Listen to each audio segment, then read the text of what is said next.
The central figure in the upper division of this slab consists of portions of the head of the symbolic serpent called Quetzalcoatl, a bearded, also feathered serpent. A very important detail in the head are the eyes. This part of the carving is too mutilated to make anything out of it. The beard of the serpent is prominent and intact.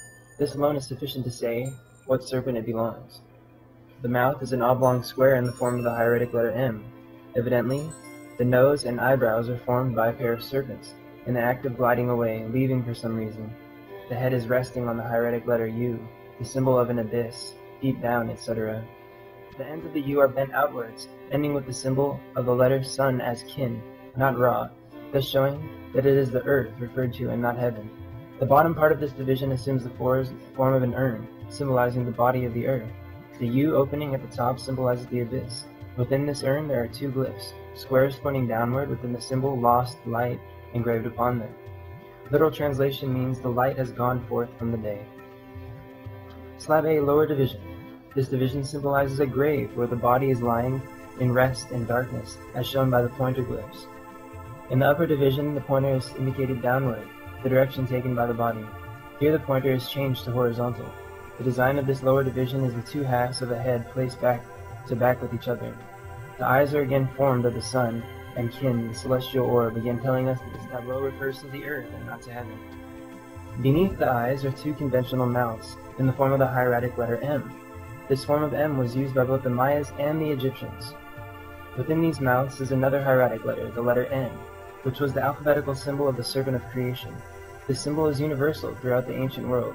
The American serpent of creation is adorned with either feathers or a beard, the Oriental with 7 heads, but in all cases wherever found an adored serpent is the symbol of creator and creation. And among all ancient peoples, the hieratic letter N was its alphabetical symbol.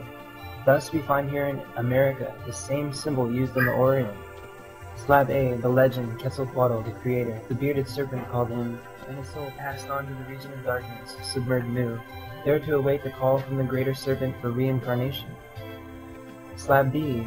Slab B, like Slab A, has two divisions, an upper and a lower. These two slabs are so intimately connected that they may be looked upon as belonging to the same legend, life and death. A symbolized death and B, life. Upper division. The central figure in this tableau is also the conventional head of the bearded serpent Quetzalcoatl. In this drawing, the action of the two serpents forming the nose and the eyebrows differ from what is in Slab A. Instead of gliding away, they are here shown with their heads bent towards the eyes. The double tongue of the serpents is curving around the eye, not striking it. Their tongues form the symbol for speech, so they are giving command. Above and surrounding the head is the hieratic diphthong letter Z, a glyph with 3 steps, which symbolize the 3 steps to the throne. In the right-hand lower corner of the slab of the margins forms another Z, with an addition Am. It now reads Jean, translated, he who sits on the throne.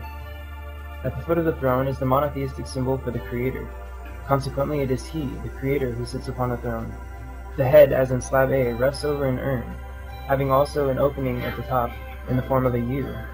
This urn has an ornamental border composed of a string, or succession of the hieratic letter N.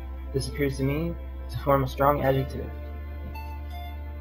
Within the body of the urn, which symbolizes the body of the earth, are 2 glyphs, symbolizing darkness, i.e. the region of darkness, submerged Mu. The lower division. In the lower division of Slab B, we find the exact opposite of Slab A. Here we find the 2 halves of the heads brought together again and joined with open, light-seeing eyes. This symbolized the soul and body being joined together again, the reincarnation.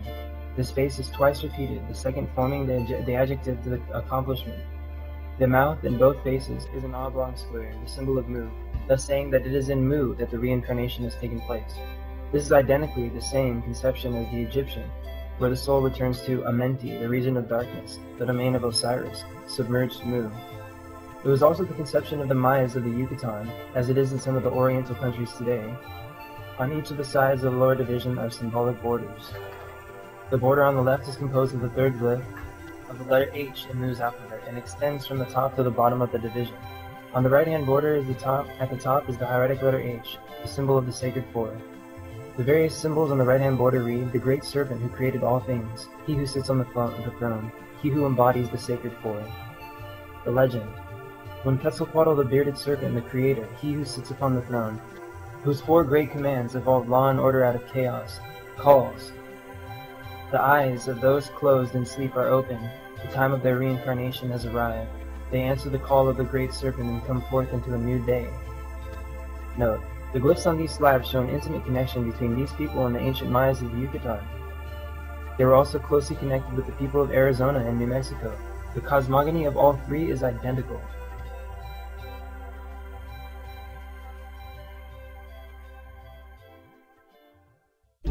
The origin of Native Americans. I will now make a short review of the North American Indians, showing that nearly, if not all, of our Red Indian brothers have among themselves vast numbers of Mu's original sacred symbols, retaining almost identically the same meanings that they conveyed in Mu. These, supplemented with their astounding legends, shows clearly that the North American Indians came to America from Mu in boats. Times without number has been scientifically reported that the North American Indians came to America from Asia via the old Bering Land Bridge. They neither came from Asia, nor did they use the Bering Land Bridge. And from their own legend and writings, I shall show where they actually came from and how they came to America. The trouble with our scientists in the past has been that when they came across anything they could not understand nor comprehend, they cordially agreed that it came from Asia via the Bering Land Bridge. Being thus agreed, it became orthodox science. Our American scientists were not alone in piling up scientific accusations against Asia. The European scientists have splendidly seconded their American cousins in this respect. But the Europeans had no dear old bridge to carry their woes, so they dumped them on the Caucasus Plains, the boundary line between Eastern Europe and Asia, saying it came from somewhere in the mountains of Central Asia. Then this became orthodox science. The Caucasian Plain myth, like the Bering Land Bridge dream, has broken up. The European scientists have turned their venom on Africa, and are accusing it of the most unheard of things. That is no business of ours. We have our own troubles to account for, our red-skinned brothers. We cannot deny that they are here, and that they were here when we first came to America to make it our home. So they must originally have come from somewhere, but where? I'm going to commence with the Indians down in Arizona and New Mexico, then work my way up through our western states to British Columbia and Alaska. My keystone will be two Indian writings, not legends, written by the Indians themselves. These writings tell us of their origin and when they came to America, and also how they came. In Arizona, New Mexico, Colorado, Nevada, Utah, etc., and various tribes of Pueblo Indians. They have many legends and traditions about their ancient past. During the short time I spent among them in Arizona and New Mexico, they told me many of their legends. At a ceremonial dance, I was astonished to see that the blanket of the chief was covered with the sacred symbols of Mu, the motherland. One symbol in particular attracted my attention, as it was identically like the central figure of the Hindu cosmic diagram, the Sri Samtara. It was almost the same as the Motherland's, with one exception. The Motherland's diagram, the 12 gates to the world beyond, are symbolized by 12 scallops. The Pueblos, like the Hindus, are symbolized there by 12 triangle points. It is needless to say that when I read these symbols which appeared on the chief's blanket and told them their meanings, which were what they themselves understood, it was an open sesame from me into their hearts. I became at once a brother. They have a legend that, quote-unquote, far, far back, they did not live in America, but in a land in the direction of the setting sun, across the great waters, that their forefathers came from this land to America in boats. They also have a very complicated legend about the Great Flood. It varies a great deal in minor details by different narrators, but in all essential points it is the same. Many of their present-day words are to be found in Mu's vocabulary. Also, many of their other words have their root in the words of the mother tongue.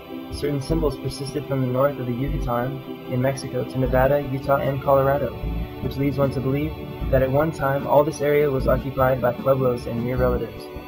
Having come to America from the motherland in boats, it shows that the Pueblos have been in America for more than 12,000 years, the approximate date of Mu's destruction.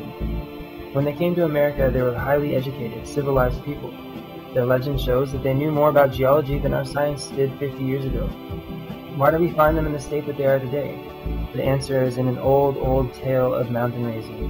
When the mountains were raised, the earth went through a period of volcanic upheavals and workings, such as she had never been known before or since. The outside parts of the earth's crust were literally torn to pieces. They were forced up into ridges by the volcanic gases beneath. Rocks were hurled and thrown from ridge to ridge, covering the valleys between. The earthquake shook all cities and buildings into ruins, burying tens of millions of human beings in the debris. Then, to complete the destruction, the most violent volcanic outburst followed. Fire, rocks, lava, and smoke were belched forth, burying the whole of the surrounding country with these ejections. Few of the people in the regions of the rising mountains escaped with their lives, a few here and there only. An Oriental legend states that nearly 1 billion of lives were lost in Asia during the raising of the